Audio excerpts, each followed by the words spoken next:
on that first one? Yeah, Or? I did. Let's try They it gave me a again. couple of practice runs. You know, so. Oh, man. You're so much fun. He's so patient. You're so much fun. Can you see it, Doug? Okay. Can you see it? Okay. I just got All right, we're gonna do this one. Okay, you ready to go? Here we go. Hi, my name is Doug Wheelock. In my spare time on the space station, I stay connected to planet Earth. Okay. See, that was a good first take. That's a blooper. That's a blooper. Yeah. Okay. We'll use it.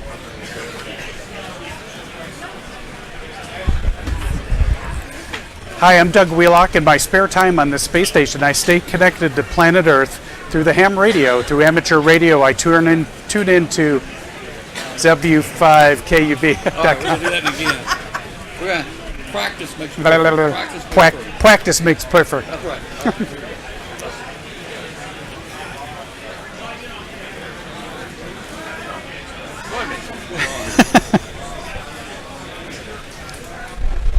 Do you need Kathy to run the I don't know. electronics? We'll do it again. Hi, I'm Doug Wheelock, and in my spare time on the space station, I stay connected to planet Earth by listening to amateur radio. I tune into. Why do I say turn into? I turn. That's the way it's written. No, it's written correctly. No, well, okay. We'll do it again. Okay. We'll get it. I think Okay. it's fun. This is only a 5-second spot.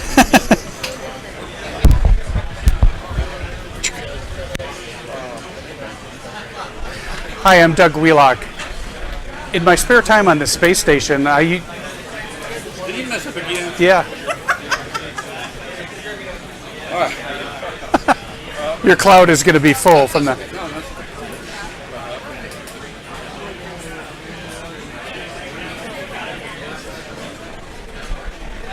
Hi, I'm Doug Wheelock. In my spare time on the space station, I stay connected to the planet by tuning in to W5KUB.com. That was a good one. Perfect. Yeah. okay. So we got that one. I think we need 2 of those though, just to have a backup.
Pencil in, I guess, right? Well, or that was the foxhole one. That was the foxhole one.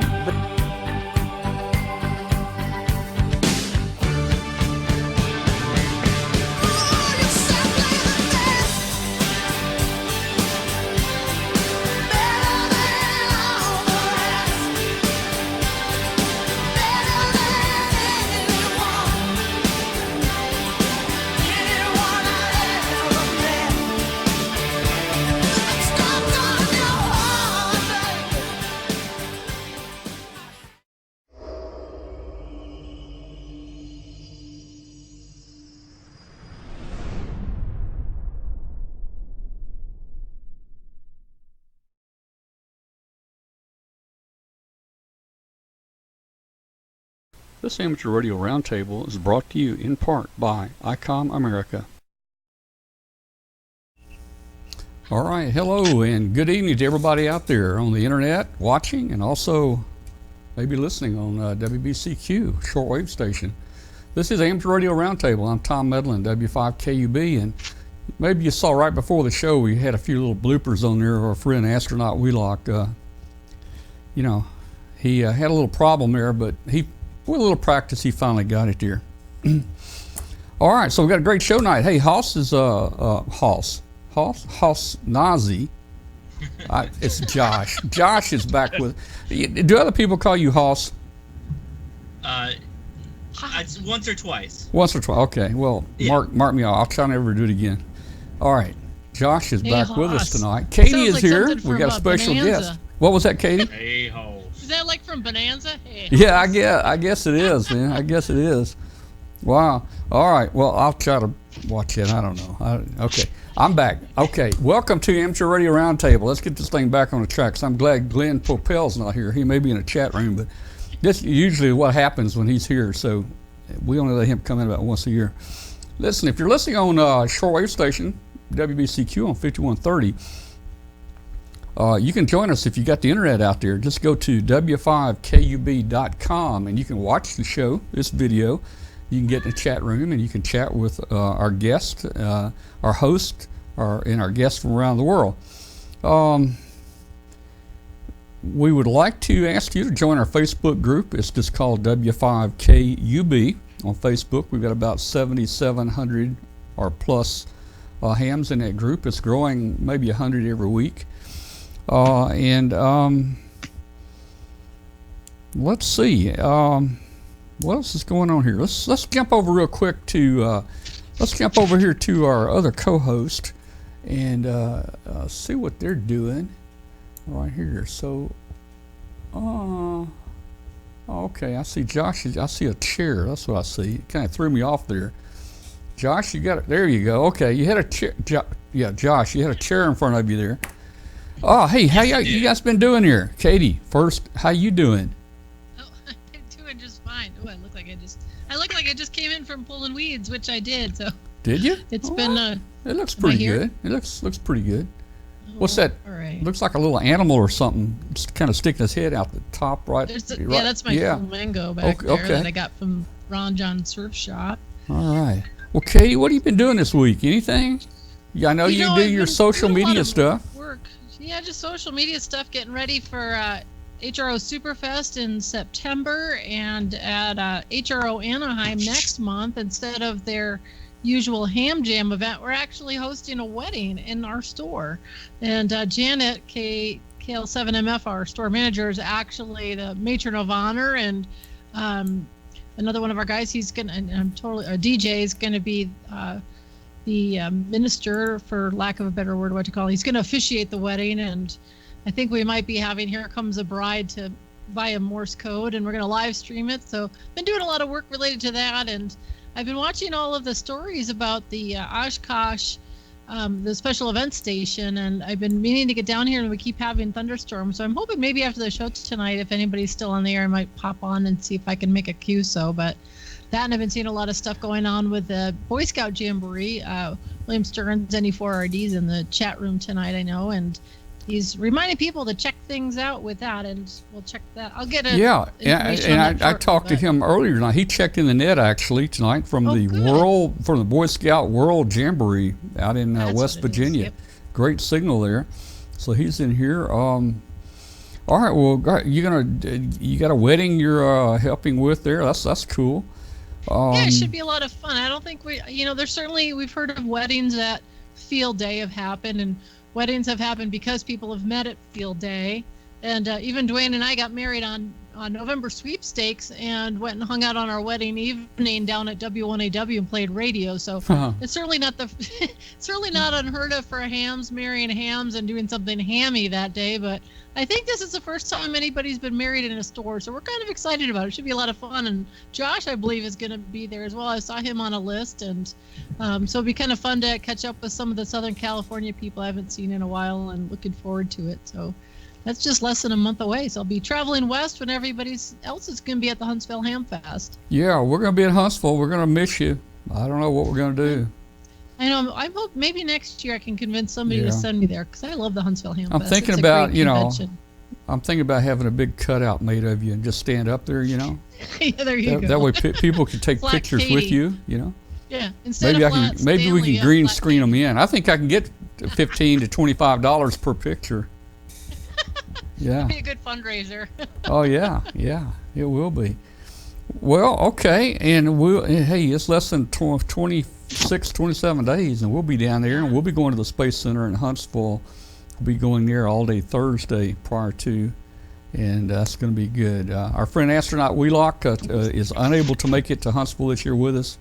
He is a busy guy with everything going on, but hopefully he'll be back with us in the Dayton Hamvention this next year, and we'll have him on a show here once or twice, maybe this coming year. Josh, what have you been working on?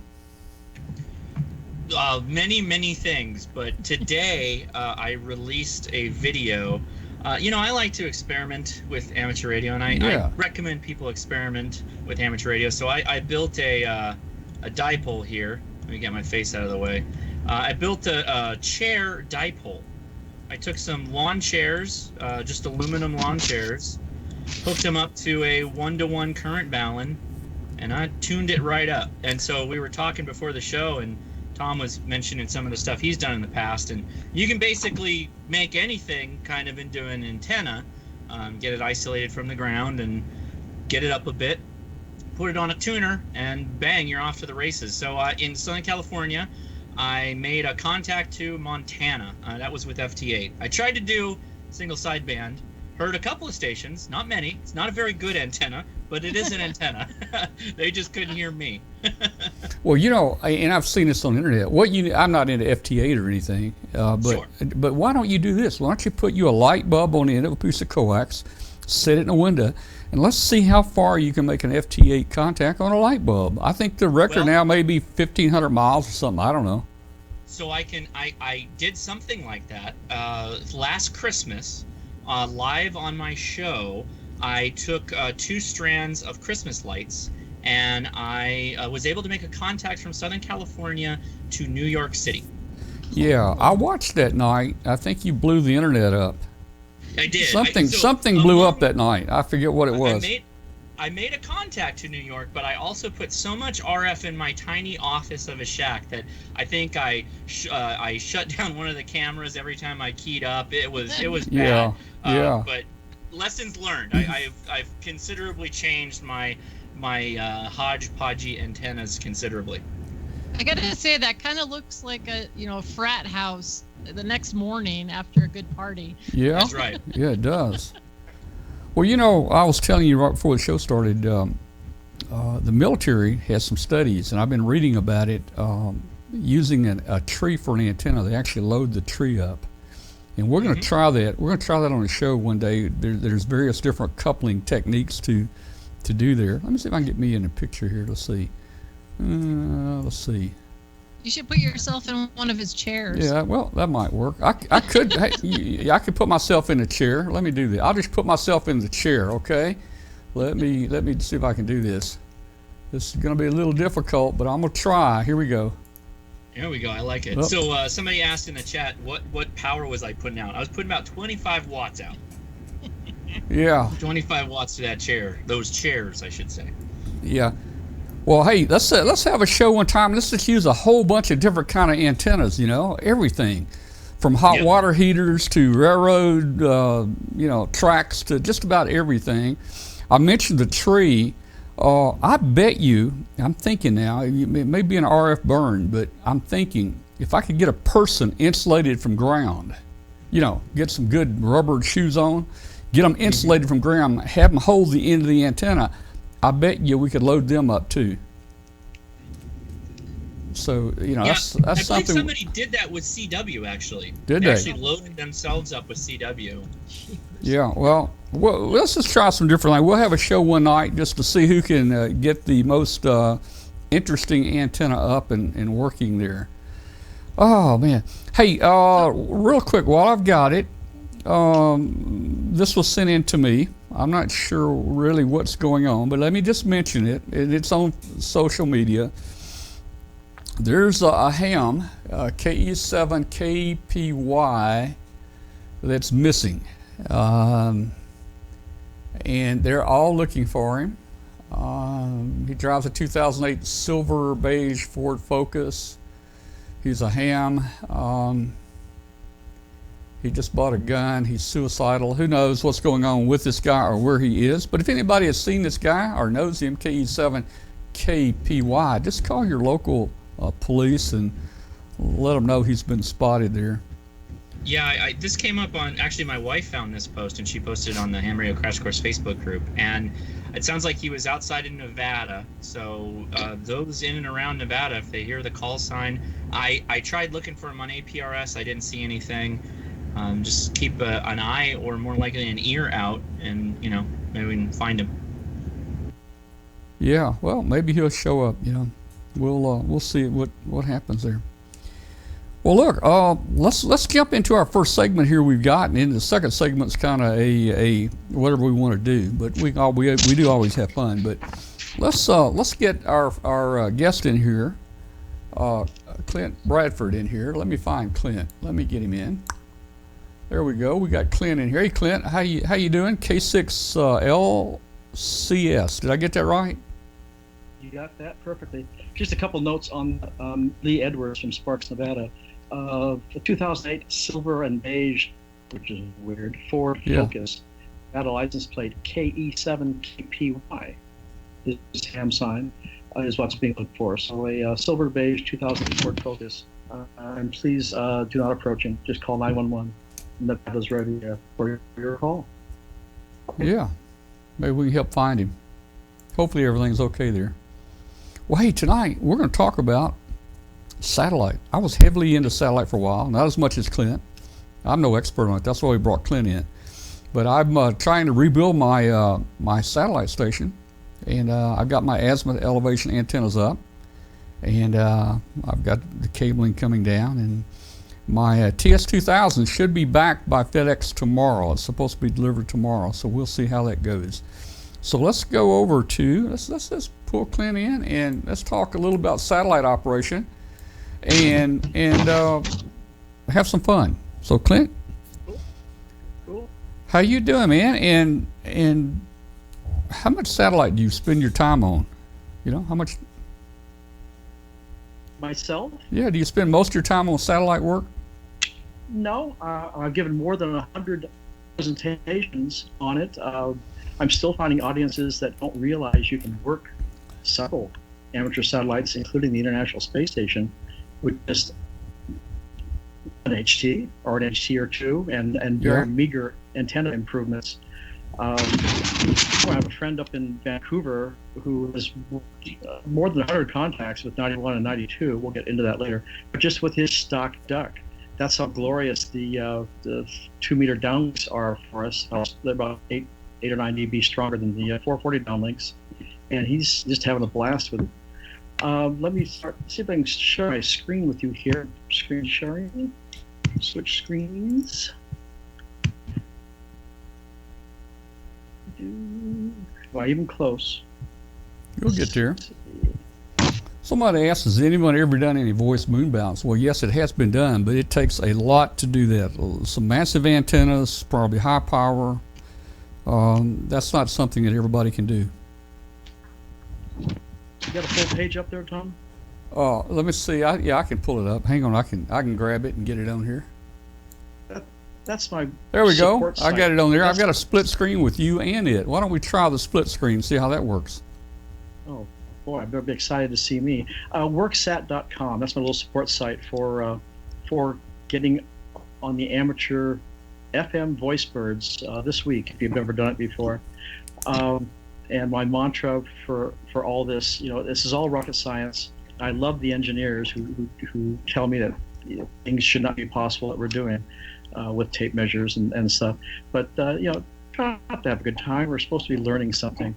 I don't know who this is. It's a Russian cosmonaut, but boy, we sure had space in the news this past week. You cannot turn on the television without seeing some footage from the Apollo missions, Tom, that we haven't seen before. Some high def versions of don't want to say the perp walk, but the astronaut walk, and all sorts of wonderful, glorious images. This is one of my two or three favorite space shots. This is called Shuttle Silhouette, a very unique setting over Earth's colorful horizon. That's Endeavour, taken by an Expedition 22 crew member aboard the International Space Station as a shuttle is approaching it during the STS-130 mission. And here's a, boy, remember the Apollo missions and that grainy black and white television footage we got? Well, this is the Parkes 64-meter radio telescope. And it famously supplied us those images from the moon during Apollo 11. Above it, a sight we'll never see again, still glinting in the sunlight and streaking right to left, just below the radio telescope's focus cabin, the Space Shuttle Orbiter Atlantis. See that streak right there in the center? Oh, but folks, it gets even better. The Atlantis just undocked with the ISS for the final time. The space station itself is on the right-hand side of that photo. Look to the right below center. That is the International Space Station. Atlantis made its final landing July 21, 2011 at NASA's Kennedy Space Center. Just a wonderful photograph, and that's folks. Here's the Arrow antenna with a little modification there. The Arrow and the Elk are a little front heavy. You don't need to spend that much for an antenna, but if you do, think about your wrist, think about the health of your shoulder and elbow, and you want to put a little handle on it or something to make things more ergonomic. Well, here's a strange gentleman out in Orange County Park. Katie, not even a courtesy laugh, Katie, from that? Is that Gordon?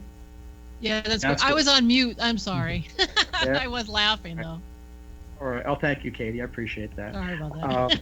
I'll keep it on so you can hear me laugh. How's that?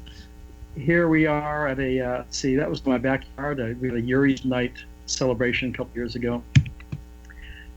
Katie and those who remember me from Ham Radio Outlet, my wife actually got me into these. The bottom line is she brought me a Dremel tool for my birthday, so I had to start cutting up something, and we just, hey, a couple gel cells, or now the new lithium batteries in there, and the flat top surface, you can mount almost anything on it. Got a handle and keeps things cool. Call these my lunchbox radios. How big of an igloo is that?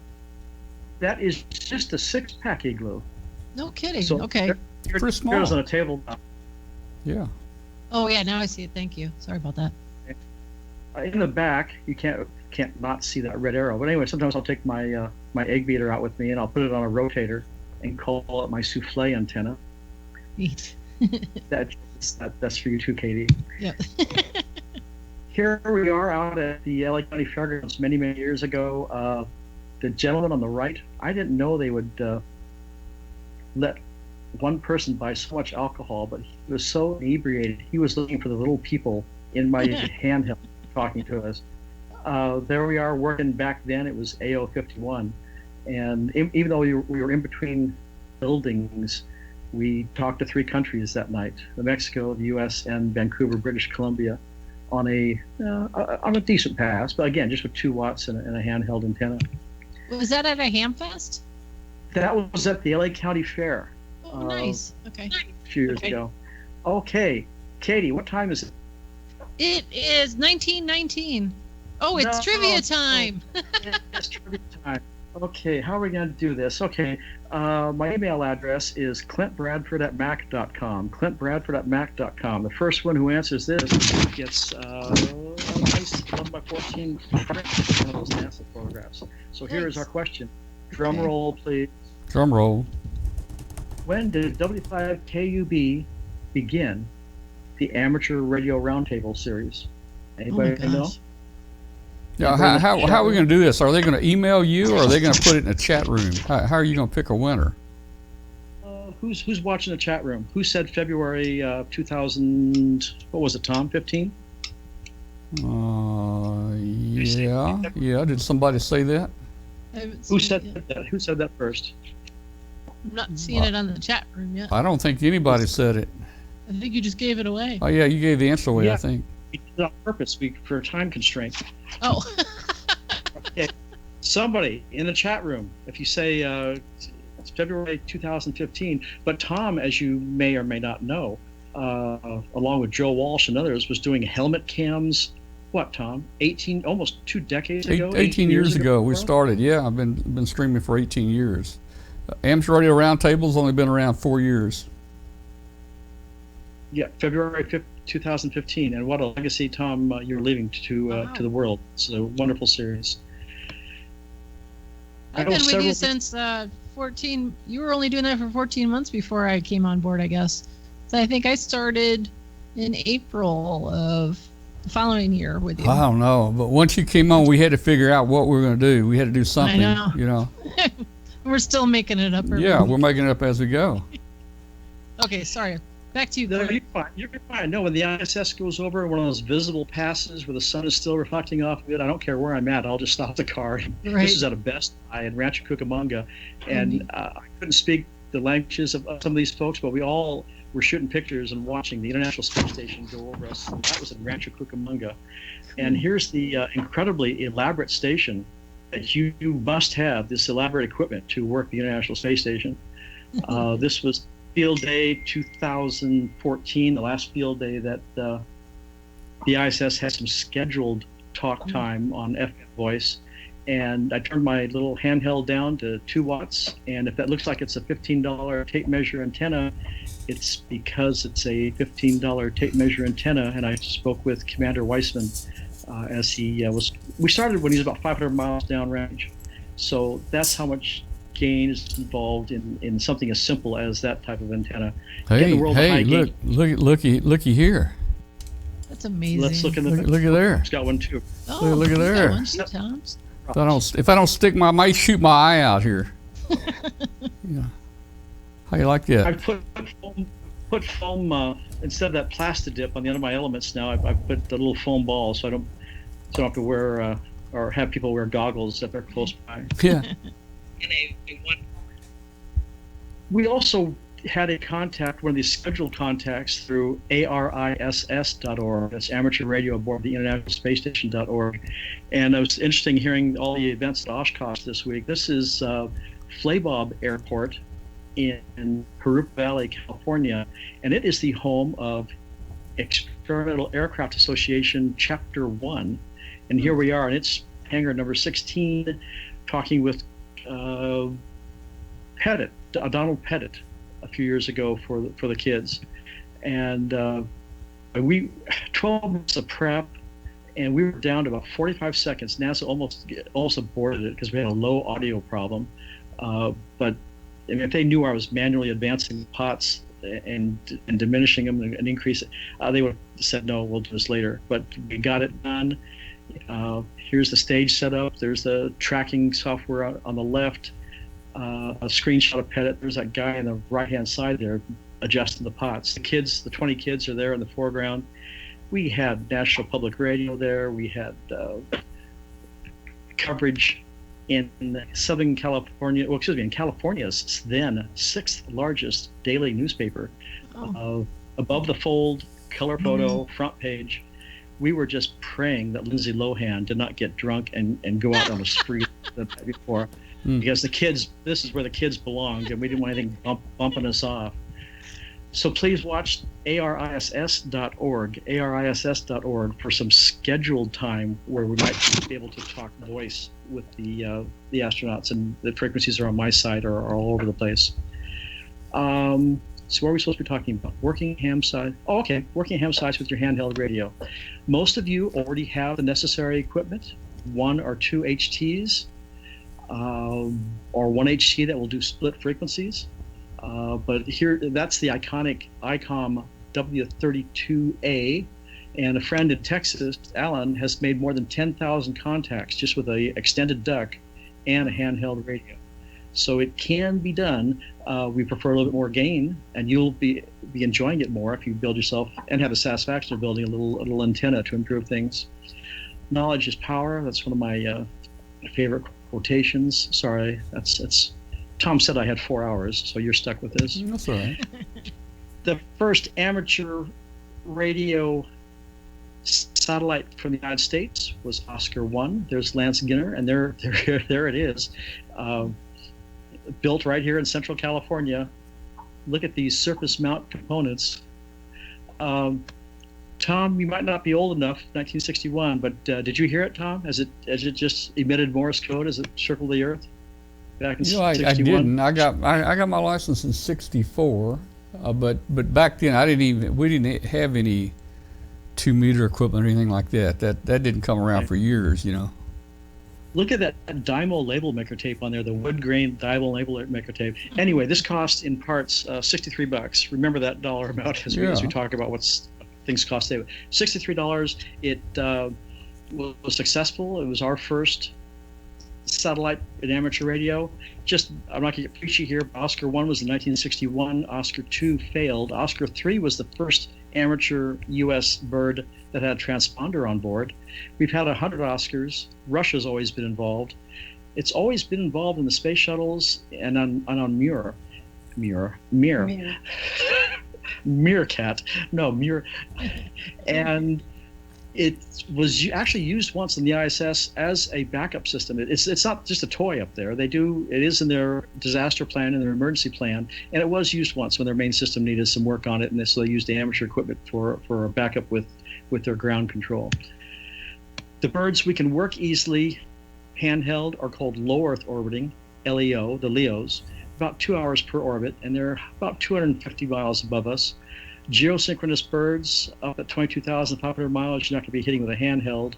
And if you'd asked me a decade ago if we'd ever have a geosynchronous amateur bird, most of the world would have said no, not very soon. But there is one. It's too far to the east for us to work here in Central and the left coast. We do have a geosynchronous bird, not 2 meter 440, but over a ton of Earth, and it's expensive. It's that real estate up there is it's got to be a maneuverable satellite because you don't want to bump into the Super Bowl coverage or anything. But geosynchronous birds, we might have it over North America, not for chit chat, but just imagine having that type of a resource for us. We're not going to talk about the Molniya orbit tonight, but that's another trivia question. So the things you'll run into are just a few terms. Orbit is simply the path of the satellite around the Earth. Doppler, you do need to accommodate for the Doppler phenomenon on the 440 side of things when you're handheld, not 2 meter necessarily. So say the satellite is transmitting on 435, 300, acquire it a little bit above. Program also 305 and 310, or if you're just using VFO mode, just bump it up a little notch till you hear it more clearly. Work it towards the center, and as you lose signal, loss of signal, slightly below. Now, AO 91 and 92 are just the opposite. They are 2 meter downlinks, and so on the transmit side, you're going to accommodate a little bit for Doppler, but those are all in the frequency charts we'll see here in a second. And Tom, I know you have a slide rule. Katie, I think you left yours in the other room, but here is the how you can calculate the Doppler shift. But you don't need to do this. I've done it for you. Here on a decent pass of a FM bird, look at that, almost 20 plus or minus 10, almost 20 kilohertz deviation on the 440 side, but only plus or minus 3, about 6 kilohertz deviation on the 2 meter side. So if you were working computer-controlled Yagis on the roof, horizon, you might want to accommodate for Doppler a little bit on the 2 meter side. But for us in handheld, not necessary, but definitely on the 440 side. So if Leo is low Earth orbiting, HEO, Katie, must mean high Earth orbiting. You got it. And geosynchronous. Uplink and downlink. Uplink is your transmitted signal to, and downlink is the signal received from. And the footprint is simply what your software or your websites we'll talk about will show you is where you should be able to work the bird, the circle on Earth where you should be able to work the satellite. Okay, so why do this? We have digital modes. You're living in a valley. You've got 20 repeaters, 200 repeaters. We have H. Why do this? Well, it's just another facet of this fascinating hobby that you can do with your entry-level license, with a technician license. The FM birds are 2 meter 440, nothing esoteric, nothing bizarre. just something, another hat you can wear. AO51 launched 15 years ago, was probably the greatest marketing, greatest PR satellite bird ever. It was so easy to work, so easy to listen to, so easy to demonstrate for kids. And look at that, 110 grand it cost. A little bit different from 1961, but 110 grand to build and get that launched from Kazakhstan. There it is, a little 9-inch cube. And there we are in the front center.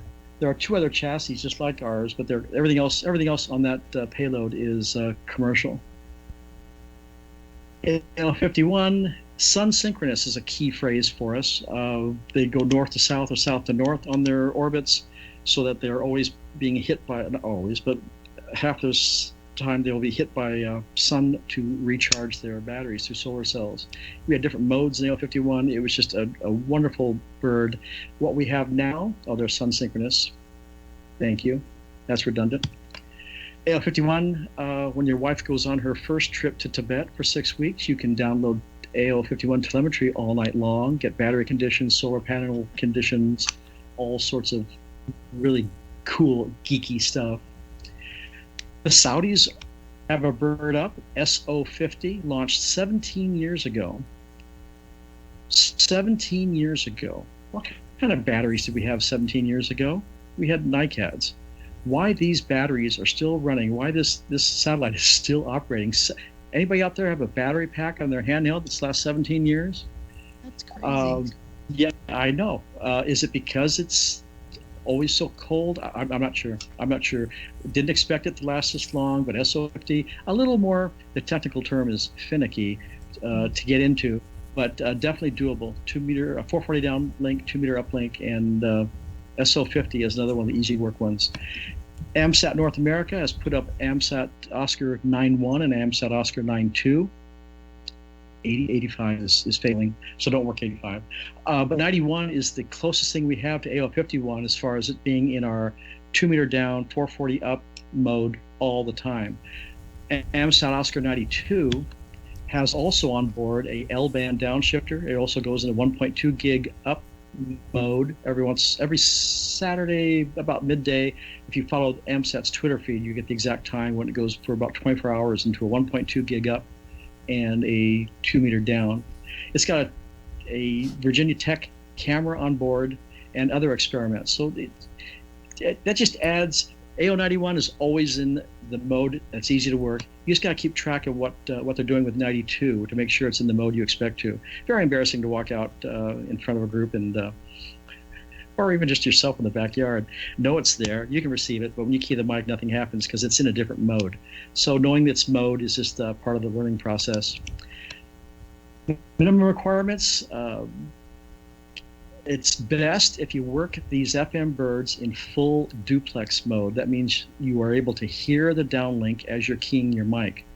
There's only one handheld that's currently manufactured that does the UV and the VU modes well, and that's the THD72 from Kenwood. The 74 doesn't do it. There's a couple imports that will do just one of the modes well, but not the other. But you can get around that by, using your existing HT with its probably more sensitive receiver and getting a less expensive but well-reviewed import HT to transmit with. But again, it's not mandatory. Most of my demonstrations are with the ASU FT60. No, it is not a duplex radio, but you can program different bands in one memory location. So you can transmit on 440, receive on 2 meter in one memory location. Again, not full duplex, but just treat it like your local repeater. You wait for a break in the action, then key your mic and announce yourself, and not intentionally step on anyone.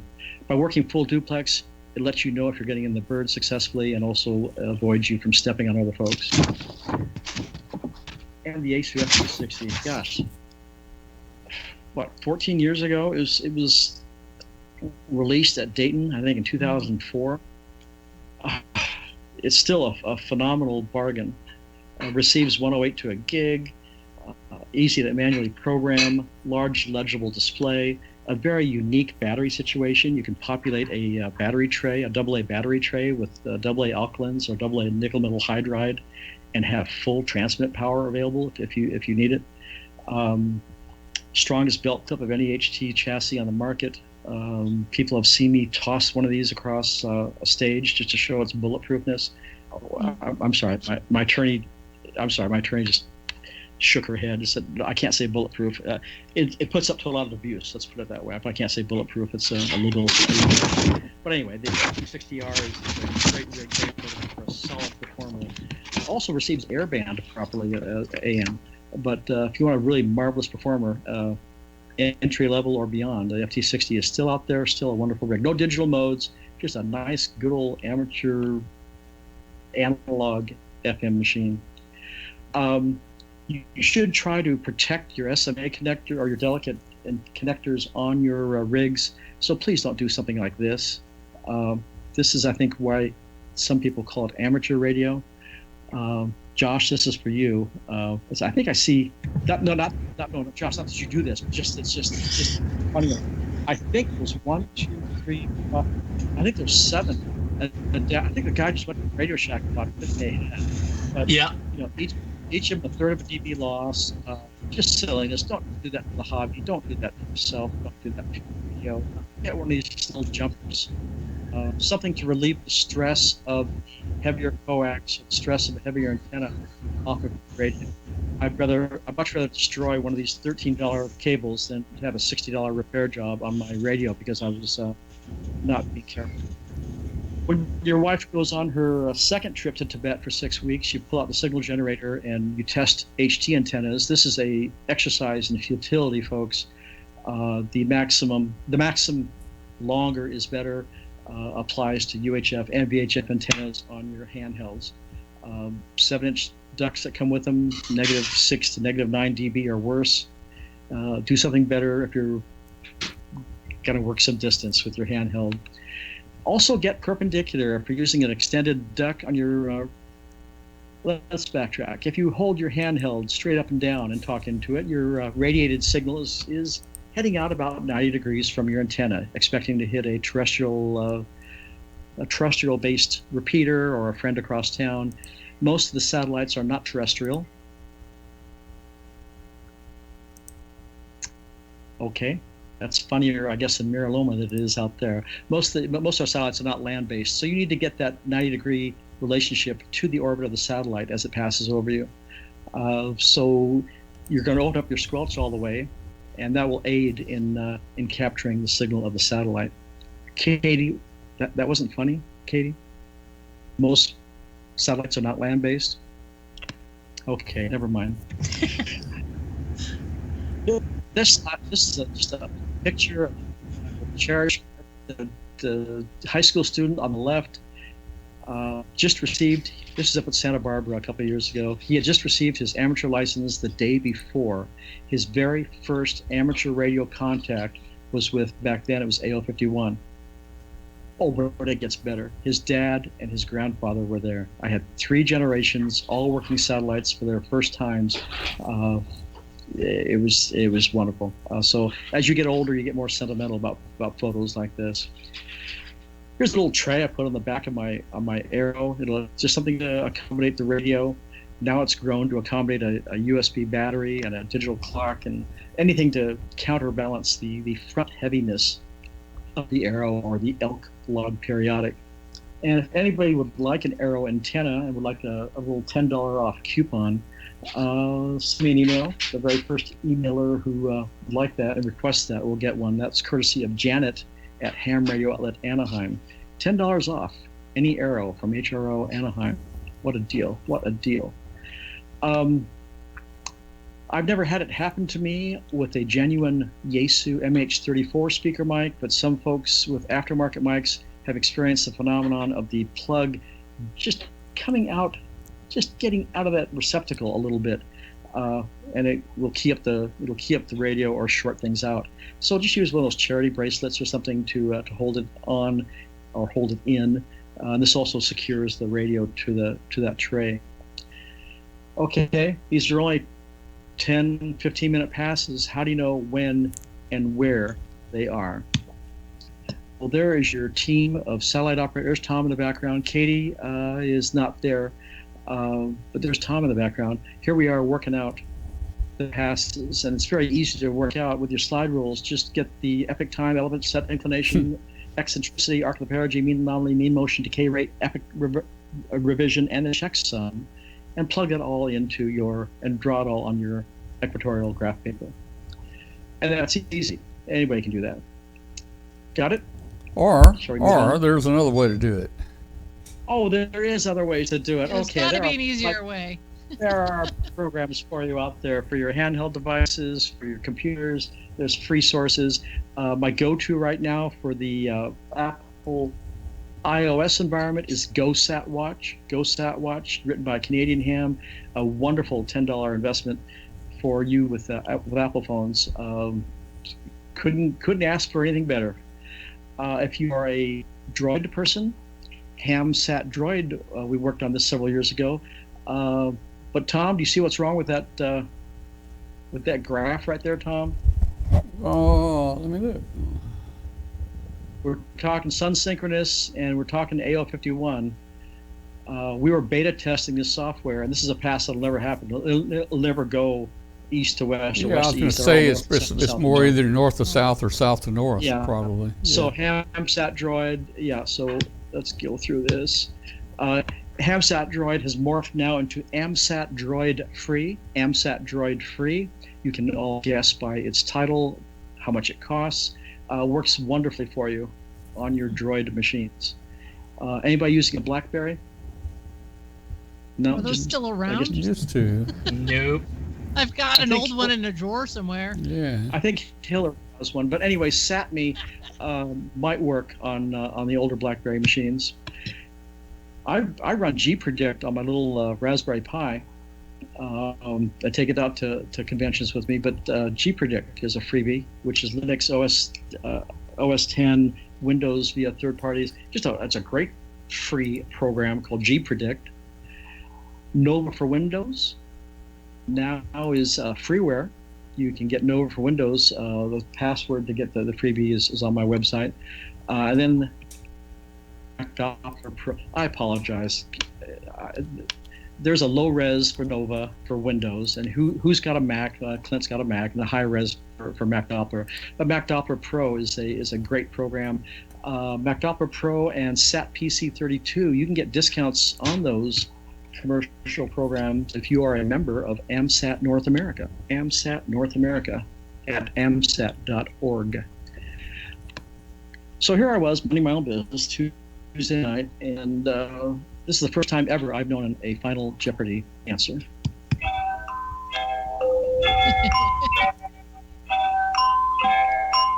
First to explain.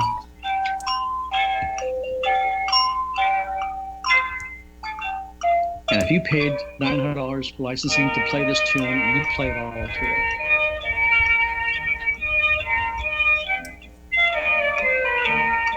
I have no idea. Maybe Sir Winston eyeglasses. All right. We need to thank everybody. Wave to Sony Entertainment for allowing me to use that clip. Keplerian Elements. Okay. Keplerian Kepler. Elements. Oh, yeah, duh. After the show tonight at 11 o'clock Eastern, we're going to spend 2 hours and decode these statements. But just think of Keplerian elements as mathematical statements of the orbit of a satellite. But Zach got it right in the chat room. Good job. Good. K0 US. Zach, good job. Zach, he was the first one. Way to shoot, guy. Way to shoot. Please email me, Zach, with your mailing address. I've got a wonderful photograph for you from NASA. But yeah, that's the only time I think in my life I've ever gotten Final Jeopardy correct.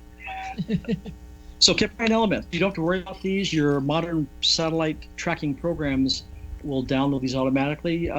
If not, download them at least once every 2 weeks. The ISS is the only one that's maneuverable. They do reset their orbit or reposition themselves a couple times a month. No huge deal. So once a month actually is fine. But yeah, just get in the habit of doing it every once a week or whenever it suits your fancy. Here's some free sites online that'll give you satellite pass information. heavens-above.com. Heavens Above with a hyphen in there, .com. That's a cool one. And oh yeah, don't go to heavensabove.org. It's different types of heavenly bodies, which we don't want to even talk about. N2YO.com, and AMSAT.org, which is the AMSAT North America chapter, or the head honcho site. There's about 40 chapters, I think, worldwide. But AMSAT.org, plug your longitude, latitude, or your grid square into these sites and choose the satellite you want, and it will give you satellite. Yeah, I've got that page up right now. Like, for instance, you can put in the space station right there, and you can click predict, and it will tell you the time of day and where it's going to be, passing you. And you can even click on show me where it is right now. If you click on that, and it's going to actually show you where it is right now. So that's a pretty neat little free thing. It's online. The two major errors that I make, or anybody makes, in setting up satellites pass software is not inputting your place on the Earth properly and the time of day. If any of those are off an hour or off a few hundred miles, you won't get accurate readings. So just know your grid square, know your GPS coordinates or whatever the program asks for, and know your time of day, and whether or not it's daylight savings time or not. I was giving a demo to the Papa system group here in San Diego, California one Saturday, and it was Sunday, because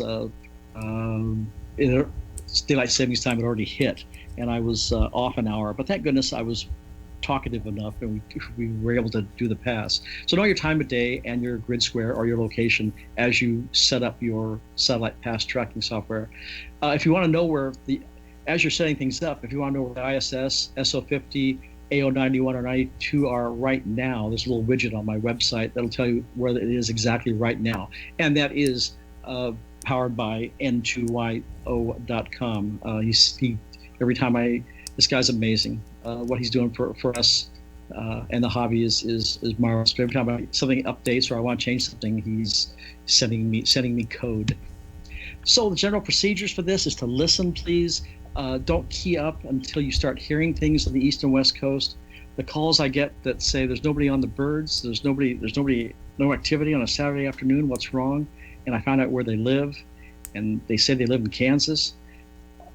I think to myself, you just need to move to the east or the west coast, because we always have someone on the birds on the east or west coast. So that's cruel, and I apologize to those who live in the center of the country. But there's always somebody there, and it's just crazy on the weekends. But during the week, late at night, early in the morning, there'll be fewer people out there. Monitor the downlink, open up your squelch all the way. It will be noisy at first, but that aids in you capturing the satellite. And be courteous and quick. Those late night passes, though, or during the week, you might actually get a conversation in beyond just what the weather is. But you might get to talk, as opposed to folks who are, know your grid square too, because a lot of people are going after grid squares for awards and contests. How far can you go with these? This is by no means a record. 2,000 miles from Southern California to Athens, Georgia.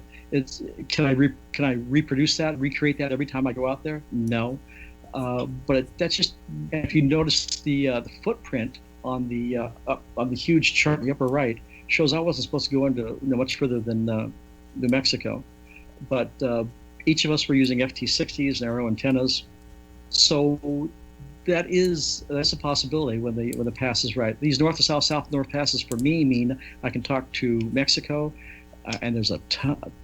I'm sorry, there are scores of wonderful hams in Mexico that love satellites. Here in the U.S. and in Peter Vogel and folks like that up in Vancouver, British Columbia, very easy to do 3 countries on a single pass of at 2 watts. We already discussed that. That's redundant.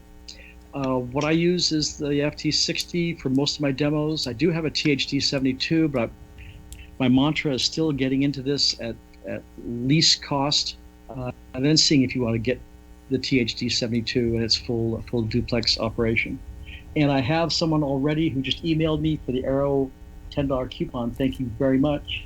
I use the Arrow with the duplexer and the built into the handle. I use a little adapter cable or something to protect my SMA, my delicate SMA connector on the radio.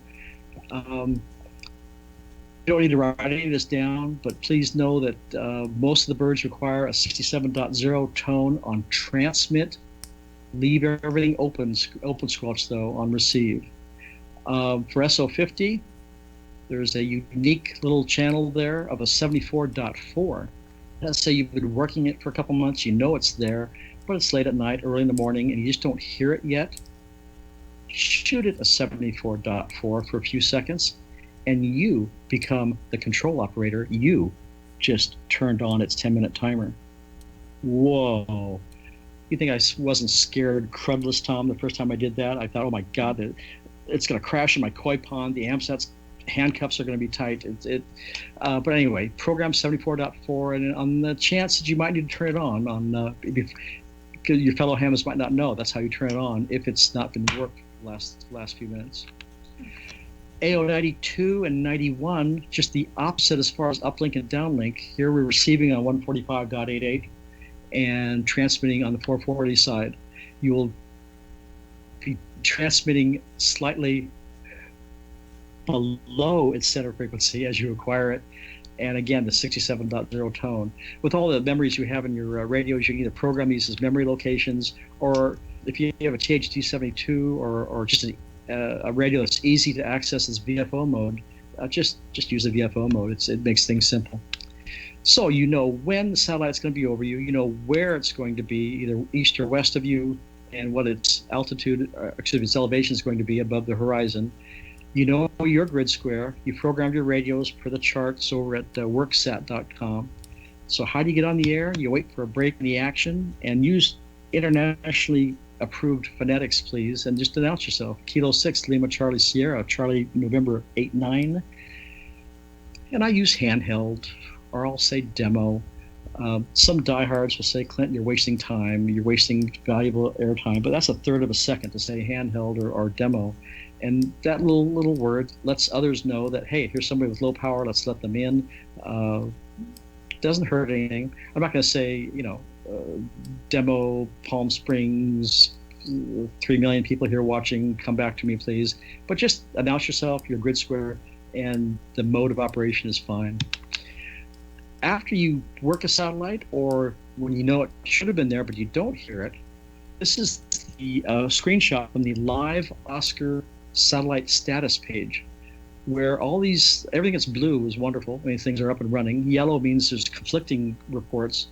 People have heard it or not heard it, and red means it wasn't heard. But after you get back into the house, congratulate yourself on what you accomplished. Log onto this site, input your call sign, your grid square, and the satellite, and whether you heard it or not. This helps fellow hams know what's up and running. It also lets the control operators know, who might not be able to hear across the country or across the planet, that because it will timestamp your entry. It lets the control operators know whether or not their commands took or not. So a very exciting page, updated by the second. It's the AMSAT satellite status page. Links at amsat.org or links on my website. But please use this. It helps not only your fellow hams know what to go out and work and what not to go out and work, but lets the control operator know what's going on. And boy, what a great time to have a satellite segment. We have satellite slow scan television for the International Space Station, 2 projects coming up. You can, with just your handheld radio and holding up your smartphone with a $3 app, you can download images like this or like this. This might be one of the ones we will get next week, or excuse me, 2 weeks. We might get, this is one. So if you, the frequency is going to be 145.8, all open tone.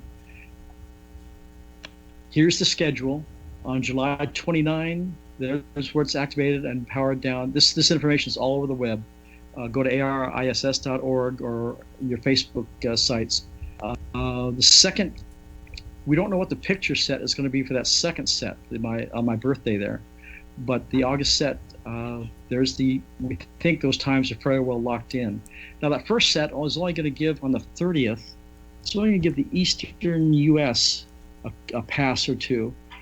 But when these things start, I just leave my radio on 145.8. I mean, what if the astronaut gets distracted. They have to work on their oxygen supply or something, and they just happen to leave ARIS, just happen to leave the SSTV machine on. This whole week, we will just leave it on. 145.8. The signal is wonderfully strong with your stock duck. It breaks squelch like your local repeater will break squelch. It's, and you can submit your images to an ARISS site and get a QSL card for them. So let's wrap this up. I don't want you going out and buying one of those W32s or THD7 or the TH79 or that wonderful FT530 from Yaesu that had the slide-in battery, the slide-in memory battery. Don't go out for $250 and buy one of these just to work satellites full duplex. You can get into it by just getting a second radio. There's the THD72. It's well over $400. For the price of it, you can buy 2 FT60s and an Arrow and have money left for a Happy Meal. But separate transmit and receive units would be great to work full duplex at first. But again, it's not mandatory to work full duplex. It just is it's just a courtesy, The THD74 does not do full duplex. Wonderful radio, incredible radio, but don't be, just because the model number is higher than the previous one doesn't mean it's a better radio. Kind of like the FT65 versus the FT60. You would think the FT65 was an improved radio. It has 800 fewer memories, less of a frequency range, a horrible battery situation. The FT65 is not a better rig than the FT60. So that, Tom, Katie, Josh, I'm preaching the choir with you three, but and I'm not monitoring the chat room right now. Anybody had any questions or anything during the talk? Or anybody have any questions on working the easy to work FM voice birds? Well, I had a question. Yeah, go ahead. So as far as full duplex goes, like I have a D72. I really like mine, and I also appreciate. Probably not the place for most people to start because they're still pretty expensive. Although HROs they're on sale right now, so FYI. The Wouxun KGUV8D. Have you heard of that? 8D. Yeah. And the 9D plus work just half of our boats fairly well. No descents. You've got that. You've got your 72. Goodness gracious, you've got the greatest. Yeah, but I'm curious for people starting out. I mean, is that a full duplex radio? But it sounds like probably not. They both those are, but I apologize. I could get on the internet. It works in one of our modes well, and the other one it's gruesome. I believe it's UV it works well, and VU it doesn't. But in both modes, they're not. No one's come close to the THD72. So I apologize for not knowing that better. As long as you've got a dual band radio, I mean, don't not try satellite just because it's not full duplex. The nice thing about full duplex is you hear your signal come back down and you're getting into the bird. But if you don't have a full duplex radio and you're listening to people making contacts, jump in there and call anyway. I mean, your signal's still going to go up there and you're going to hear people reply to you.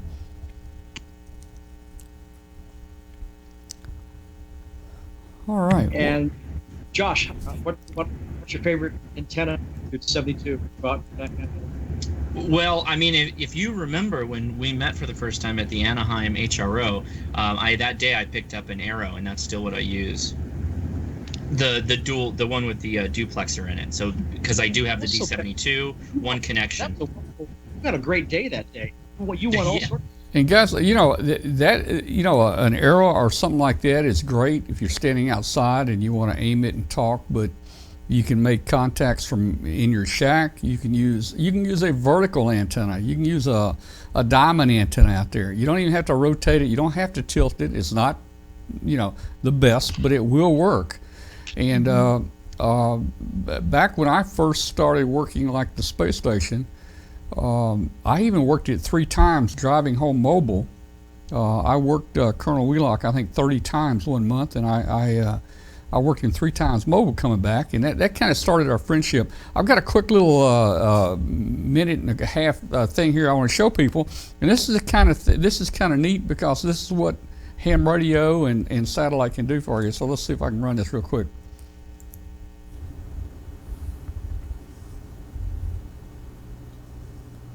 A Memphis amateur radio operator has been talking with a man who is out of this world. It's a remarkable story. He's talking to astronauts on the International Space Station as it orbits the Earth. Action News 5's Ben Watson has the story. Yeah, VK2 APG, Stroke Whiskey 7. From an upstairs room at his home in Cordova, amateur radio operator Tom Metlin talks with people around the world. But so far, his greatest accomplishment has been the recent communications he established with the International Space Station orbiting Earth and the ship's commander, Douglas Wheelock. 65 Kilo Uniform Bravo. Get your mark clear aboard the space station. November Alpha 1 Sierra. I remember my first contact when I did it. It was like, wow, this is great. I talked to the commander of the International Space Station. In the past several weeks, Metlin, head of International Telecommunications for FedEx Latin American Division, has talked with Commander Wheelock 27 times. They've discussed everything from weightlessness to the beautiful view from space. That's the Straits of Gibraltar right here. During one of the conversations, they got to There's a talking comment about that it's a bit Memphis audio low. to Memphis barbecue. Metlin played that part of the conversation on these speakers. I'm ready for it.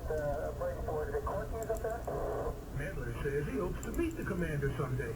Meanwhile, he's already making plans to FedEx some Corky's barbecue to the Space Center in Houston and have it arrive just in time for the commander's return to Earth November 30th. Then watch Action News 5.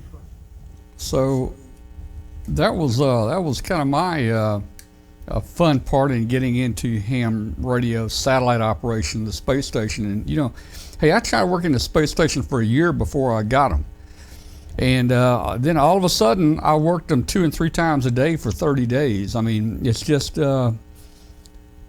interesting how how that worked out. And then after I talked to Doug that many times, I just got off and I said, let's let some other people work him, because I don't want to hog the band up. But that was my fun part in working, and that's, of course, we met Doug, and everybody knows now Doug comes to the Ham Fest with us, and we have a good time with Doug. A couple notes, Tom, on the THD72.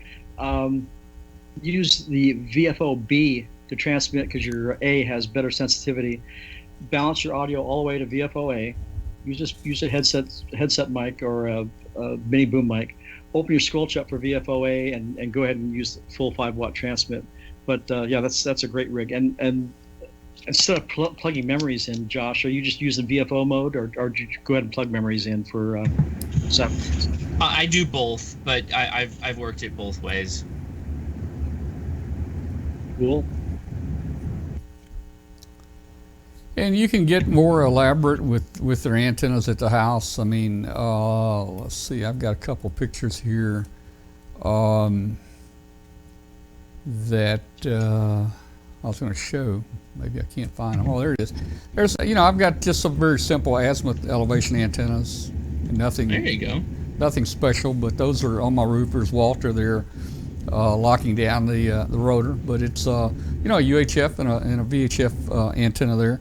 In fact, I went up and took the antennas down the other day, and I don't know if you can notice it or not, but I kind of camouflaged them. They're actually painted, and they'll go back up on the rotor there, and basically you can't even see them from the road now. That shiny metal you used to could see, but it blends right in with all the trees now.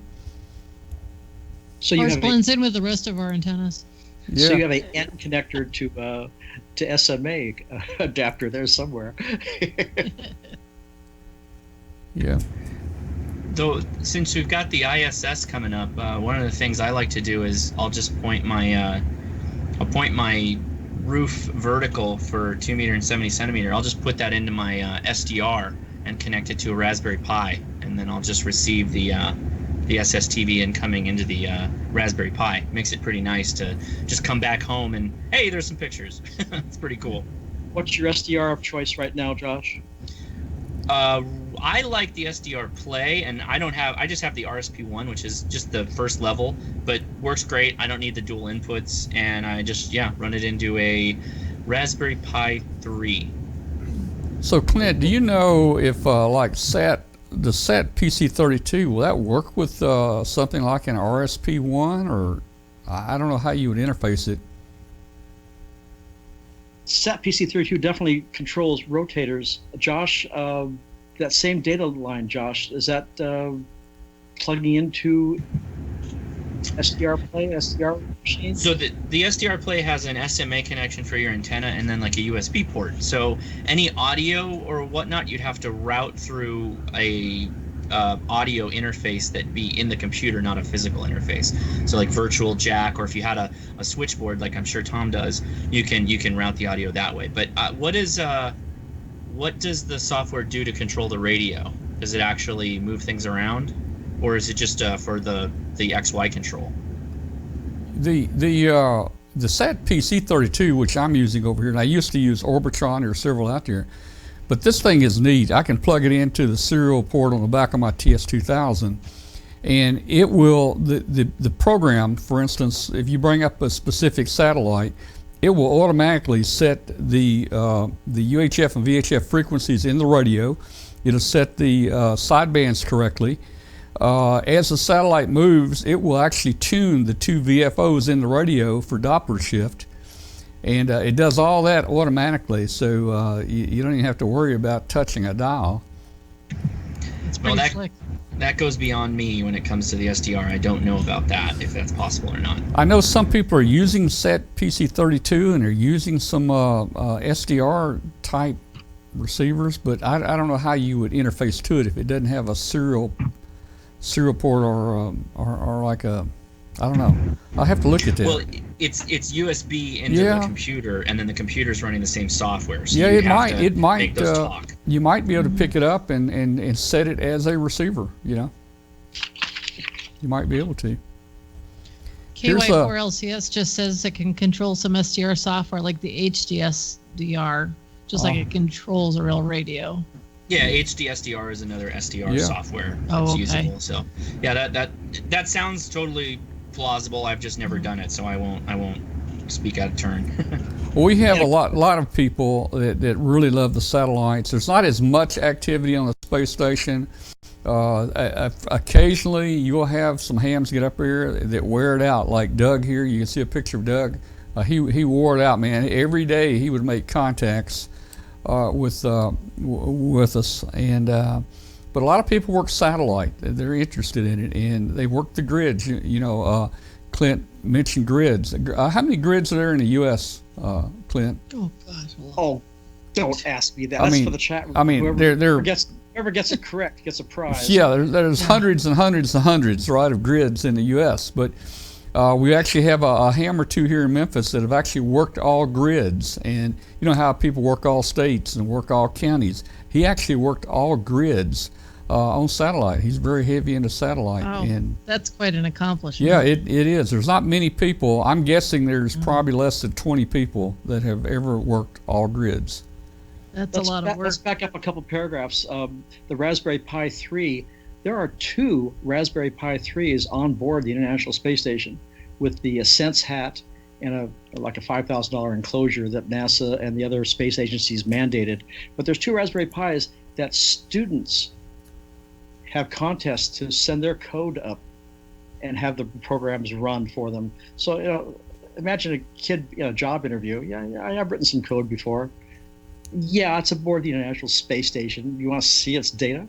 But anyway, there's 2 Raspberry Pis on board that Tim Peake and the European Space Agency are very much marketing and advertising and educating our future, our students. Yep. Hey, there are 488. Rich told us there are 488 grids in the continental, the 48 states. 488 grids. Outstanding. Oh, Thank wow. you, Rich, for that. Well, it's fun, and all kinds of weird things come up, with this. A lot of people probably heard the stories. So I noticed there's some people on from Kansas City here that work satellite tonight. They're big in satellite, and we had this contest between Kansas City and Memphis, who had the best barbecue, and we figured if we could get an astronaut or somebody up above to say who the best barbecue was, we win the bet. So that's what I had Doug on that video. If you watched that video, he said that Memphis had the best barbecue. So we won the bet. I had him here a couple years ago. I took him to the barbecue place, and he put his picture up on the wall and said, Corky's has the best barbecue both on Earth and off, and he signed it. That picture is right up there next to Elvis now. Neat. All right. Well, Katie, are you enjoying working any satellite there?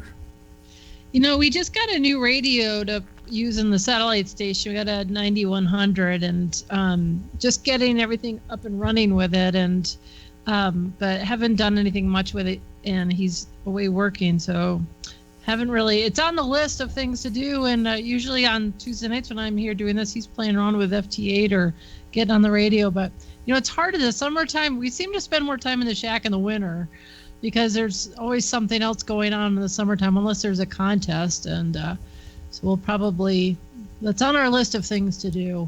Got to get back to it, so, especially since we got a new radio for it. All right. Well, cool. Hey. Clint, thank you so much for showing us all this tonight. It's been interesting. There's probably many, many more hours we could talk about it. Again, thanks, and I might need some help here. Once I get my TS2000 back here, maybe tomorrow, hook it up over there, I might be talking with you. I'll send you an email. Great. My show has gone international, Tom. I've given talks in England and in Canada. I send the PowerPoint or the keynote ahead of time to the group. We use Skype for audio. So if any club out there wants a satellite show and be able to let your club president know that you're going to provide all the information needed to work the FM birds in the next week, give me an email. We're international with it now. Great. Okay. Well, have you got a website or something you want to throw out there? Oh, how about worksat.com? Work, W-O-R-K, hyphen, sat, S-A-T.com. I just plugged that into the chat room. That sounds great. That sounds great. Hey, and while we're at it, Josh, let's throw your URLs out, your channel, your ham radio crash course. Yeah, if you look up Ham Radio Crash Course on YouTube, Facebook, and then we've got a Discord for those of you that are so inclined, you'll find me. I stream every Friday, 7 p.m., and I put up videos throughout the week generally, and we do a couple nets and some other fun stuff. And hey, this box just literally came to the door while I was sitting here with this little bad boy in it. Oh, you got you one. Okay. All right. So this will be a video coming soon on this guy, so this is going to be fun. All right, it's a great little device there. A lot of people are pulling their hair out trying to make it work, but I'm sure you'll get it to work. And there's plenty of help. There's plenty of help on the RigPi forum. They've got all the radios documented now, and they'll even remotely dial in and set that up if you need help. Yeah, I've got a Nextion touch display that I recently took off of my my micro BitX that I might try connecting to it. So we'll see. All right. And Josh, you've got some noise when your mic is on. It's like the wind is blowing, man. Are you? It's hot here. You may have a fan blowing there, man. You may have something. I apologize for the wind noise, but it's hot. Yeah. Hey, I wanted tonight. I wanted to talk a little about shortwave, but let's take just a 1 minute break here, and we'll be back. And I want to talk about that. So I'll be right back. Heard it, worked it, logged it. It's time to get the transceiver that's best suited for your lifestyle. ICOM offers a variety of high-performance and innovative products. The IC7610 is the SDR every ham wants. This high-performance SDR has the ability to pick out the faintest of signals, even in the presence of stronger adjacent signals. It's a direct sampling software-defined radio that will change the world's definition of an SDR transceiver. It has RF direct sampling, an independent dual receiver, and dual digit select. The IC7300 is changing the way entry-level HF is designed. This high-performance, innovative HF transceiver with a compact design will far exceed your expectations. It has RF direct sampling, 15 discrete bandpass filters, a large color touchscreen, real-time spectrum scope, and an SD memory card slot. Visit www.icomamerica.com/amateur for more information on ICOM radios.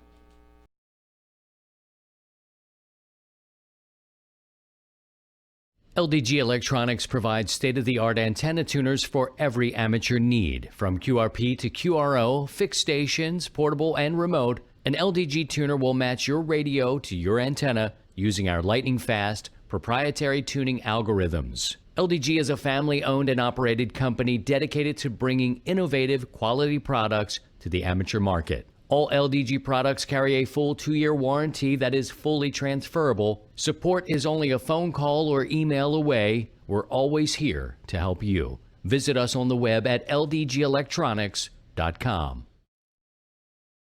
All right. Hey, guys, I want to talk a minute about shortwave. You know, I don't know if you guys started off with shortwave, but 60 years ago, I started ham radio listening to places like Radio Moscow and Radio Havana, Cuba, and places like that, and it's still a pretty big hobby. There are a lot of Facebook groups out there for shortwave listeners right now. In fact, I invited a lot of them to the show tonight. I don't know if many made it to the show tonight, but my intent on this show was to always try to talk a little about shortwave and how it works in with ham radio. And as people do know, we are on shortwave on 5130 on Tuesday nights on WBCQ. And if you missed it, here's their newest antenna, and this thing will melt your antenna anywhere in the U.S. Look at this little quick video here. This is a video of their new rotatable antenna. This is the only one in the United States like this. 200 tons of steel. It rotates. You can rotate it 1 degree per second. It takes 360 seconds. You can turn it to any direction in the world. It's about 250 feet high. Right now they're running it on 9330. And this is just a massive antenna, and the last couple times they were on with it, just running low power. They were running low power, 100,000 watts, and we had people on the show giving them signal reports from every state in the United States, and they were all like 40 over, 50 over, and so forth. But once they crank it up to 500,000 watts, it is going to be a tremendous signal. In fact, at night we had people down in Australia even telling us they were listening to it down in Australia. So it is some antenna. And in talking with them, you can even turn that antenna by hand. You can go inside there and rotate that antenna by hand. It turns so easy. So it's just amazing. A 500,000 watts, 25 dB gain antenna, directional. They can aim it anywhere in the world they want to. So. Wow, what an antenna, and what a story about shortwave. People thought shortwave was dead, and it's not. But I started my shortwave listening on something like this. 1960. This was, let me tell you, this was these old radios were excellent receivers, and you could pick up signals anywhere and around the world. And of course it was AM only, and it was pretty cool to listen to the places I mentioned, other countries, and also you could pick up some ham radio operators on there. I think that's what got me interested. And hey, here's a 1960s transistor radio. You guys may not believe this, but look at this. This transistor radio, the bottom band is shortwave, and it goes from 2 to 7 megahertz. You guys won't believe this, but my very first ham radio contact was made on this receiver.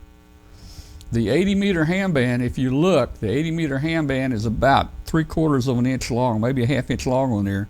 It had no BFO, so I made a CW contact on here. It had no BFO, and I was beating a signal generator against this frequency that it was tuned to and I copied a guy that was very close that called me, and I almost didn't.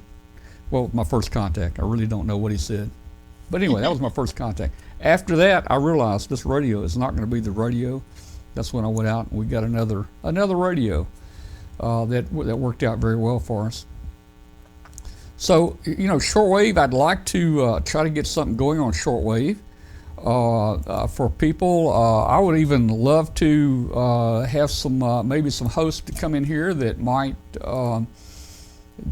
could bring some shortwave things to us, information to us. There's all kinds of things. There's, they work this Rare DX. They collect QSL cards just like we do. It'd be kind of cool to talk shortwave. So I put the offer out. There for people if they would like to participate in some way and help us with shortwave. Would love to have them. So, Josh, have you done much shortwave listening? So I kind of was the same. I started out listening to AM and then got into shortwave later. I was never really involved in CB. I came to ham radio from listening to shortwave, and then as a Boy Scout got introduced to getting my license. That was kind of my path as well. And I still do. That's part of the reason why I like these SDRs so much, is that you're gonna usually travel with the laptop anyway. Why not drag an SDR with you and some kind of wire or something that you can still get out there and listen all over the place.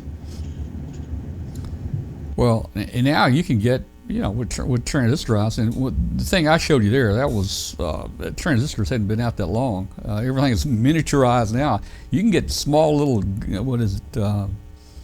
these C crane and different radios now that you can put in your shirt pocket. I did a review not too long ago of the C crane Skywave single sideband. Yeah. And this guy is just really tiny, and I mean you can actually put the RSP1 right next to it. RSP1. There's your SDR full HF shortwave next to a portable shortwave receiver, and this thing is similar in size. Oh, yeah. And this thing is great. This is a really great radio to have on you all the time. I still recommend everybody have a receiver of decent quality just for emergency preparedness, so you can listen on that, something that sips power and save the batteries for your amateur station if you need to get out there and communicate. Yeah. Now, does that radio there have a external little antenna that comes with it? Maybe it's coiled up and you just, like a tape measure or something? It does. It has a little yo-yo antenna on the reel. The only downside of this radio is that it doesn't have an external antenna jack like the PL660 does. The 660, much bigger, is a better shortwave performer, and it has an external kind of a headphone jack connection for an antenna, which is handy. Right. Well, okay. Well, you guys be thinking about it. I'd love to try to do something on shortwave here and get more people interested, because shortwave listening and ham radio go hand in hand, really. There's a lot of people in the chat room talking about shortwave, and it looks like a lot of them started here also. All right, well, guys, Huntsville's coming up soon. Let me see if I can get back in the picture here. I don't want to block anybody. Look at there. Look at my hair. Look at my hair. Oh, there it is. Okay. Wait a minute. Look there, Josh. Look, let's see. Look. Wait a minute. There we go. There you go. All right. So Huntsville's coming up, man. We're looking really forward to that. It's going to be a great show.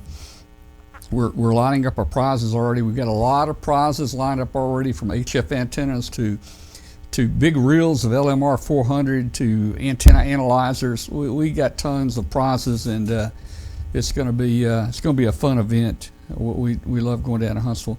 That's coming up in about 4 weeks. Katie's not going to be there. She's got an event. What's your event, Katie? I'm going to be on the West Coast over at the Anaheim Ham Radio Outlet for a ham radio wedding. Oh, that's right. Yeah, you talked about it earlier. Hanging out and doing a bunch of live segments from Anaheim. I'll be out there for a couple of days prior to the Saturday event, so hanging out in the store and visiting with people. When you first mentioned it, I thought it was a HRO event and not really the wedding, but this is an HRO type wedding event or something, right? Or Yeah, we're actually helping. Well, it's at the staff from the store are actually part of the wedding party. Yeah. And so they're actually holding it in our store, and we've got some other, probably gonna have some, excuse me, clubs and other people stopping by and just trying to kind of have a store-wide event that day. So it should be kind of fun. We're still working out the details. Maybe you could convince them that there's still time. They could move the wedding down to Huntsville. Yeah, I know. That'd be hard to do since so many people are involved from Southern California. Yeah, I guess it would be. We could webcast it. They could still watch it. We could. I'm gonna live stream it. So we'll In see. fact, last year we actually on the show we actually had a proposal on the show last year. Do you remember that? Yeah, that unfortunately hasn't gone so well. So Oh no, really? Okay. Well, I'm Yeah. sorry I mentioned it. Well, Tom, Yeah. there will be someone live streaming. It's me. No, I guess we're both going to be live streaming. you're going to be they live asked streaming me to too. bring What are my you rig doing, down Josh? there, and What will you be doing? I'll be live streaming the whole thing. I'm bringing my multi-camera setup, and Okay. I'm gonna try and wire things up. At least that's the plan currently, working with DJ and Janet. But Okay. yeah, we'll have a lot of people. It sounds like streaming, so that's good. Well, cool. And you know the nice thing about it is if it's on YouTube like this, it'll be recorded and we can all watch it later. You know we can't do them all at the same time. Well, that's so cool. Okay. Well, Josh, thanks so much for making it tonight. I know it was probably a tough deal getting through the traffic. Today was really bad, actually. Couldn't you I use left it? early too, and I mean, just barely couldn't you- made it. Couldn't you do the side streets or something? You know. No. Not there. Going from the coast inland, Yeah. I'd be crossing through Compton and Gardena and all the other Well, all the fun t- cities that you Right have out of heard of. Compton. All the taxi drivers say they don't take the interstate, man. They take the side streets, you know. Yeah, that's because they're trying to milk you for money. Yeah. Yeah. It's all horrible driving in LA area. Oh man. Okay. All right. Well, guys, Thanks. thank you again for showing up here tonight. Hey, we'll see you next Tuesday, same time, same place. Sounds good. Thanks, everybody. Thanks, Tom. And I don't know where Dave Thanks, was guys. tonight. Hey, if you see Dave online or talk to him, tell Dave we invited him into the into the Skype deal here, but obviously we didn't connect or something.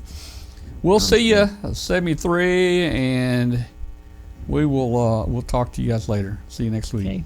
Bye-bye. Bye bye. Great. That's fun. All right.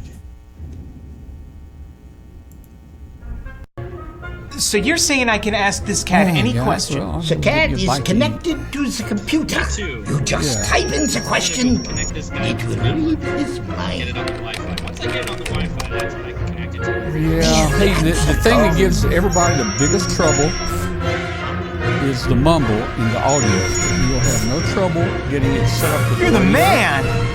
I've been looking for this just for focus weeks. on the mumble. You got to run mumble, or if you use a tablet or a phone, it's pumble.